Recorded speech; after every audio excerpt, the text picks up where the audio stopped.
साम्राज्य का आरंभिक काल। रोम साम्राज्य को दो चरणों में बांटा जा सकता है। पहला पूर्ववर्ती, जो तीसरी शताब्दी के मध्य तक फैला था, जो संपूर्ण अवधि माना जाता है।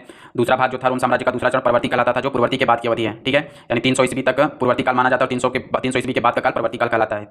ईरान पर पार्थियाई और बाद में सासानी वंशों ने शासन किया था। ईरान पर सबसे पहले किसने शासन किया था? तो पार्थियाई ने किया था और बाद में सासानी वंशों ने शासन किया था। रोम साम्राज्य में अनेक भाषाएं बोली जाती थी, लेकिन प्रशासनिक भाषा जो थी वो लातीनी थी या यूनानी का प्रयोग किया जाता था। ठीक है, रोम साम्राज्य में बहुत सारी भाषाएं बोली जाती थी, लेकिन प्रशासनिक भाषा के रूप में लातीनी और यूनानी का प्रयोग किया जाता था। पूर्वी भाग के उच्चतर वर्ग यूनानी भाषा का प्रयोग करते थे, यानी ईरान का जो पूर्वी भाग था वहाँ के लोग यूनानी भाषा का प्रयोग करते थे, और पश्चिम भाग के जो लोग थे वो लातीनी भाग का प्रयोग करते थे। पश्चिम भाग के जो लोग हैं वो लात खाने की बात करते हैं, इसलिए लातीनी भाषा का प्रयोग करते हैं, और पूर्वी भाग के जो लोग थे वो यूनानी भाषा का प्रयोग करते थे। अफ्रीकी प्रांत त्रिपोलितानिया जो लातीनी भाषा कहलाता था, अफ्रीकी प्रांत में त्रिपोलोतानिया बोले जाते थे, वो लातीनी भाषा थी, और सायरेनाइका को यूनानी भाषा कहा जाता था।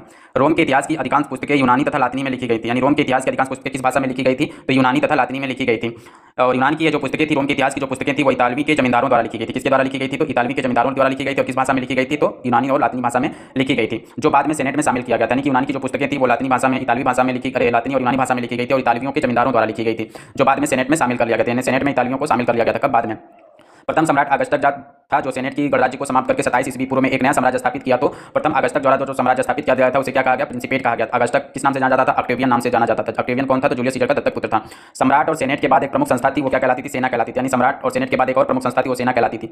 रोम की जो सेना थी वो क्या थी? व्यावसायिक सेना थी। इसमें प्रत्येक सैनिक को वेतन दिया जाता था और न्यूनतम 25 वर्ष तक सेवा करनी पड़ती थी। कितने वर्ष तक सेवा करनी पड़ती थी? न्यूनतम 25 वर्ष तक के। सेना साम्राज्य में सबसे बड़ा एकल संगठित निकाय था। सैनिक सेना से सेनेट घृणा करती थी, यानी सैनिक सेना से कौन घृणा करता था? तो सेनेट घृणा।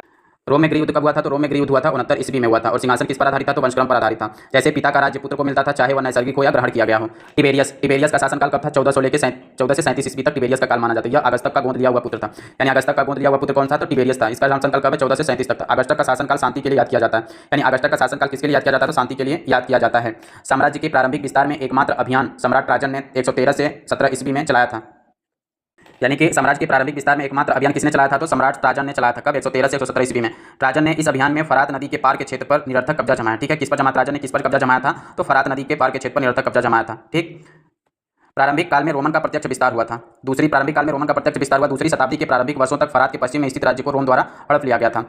रोम राज्य ये स्थानीय राज्य थे जो रोम के आश्रित थे। रोम ने इनका अलग अस्तित्व स्वीकार किया था। ये लोग सैन्य सहयोग करते थे।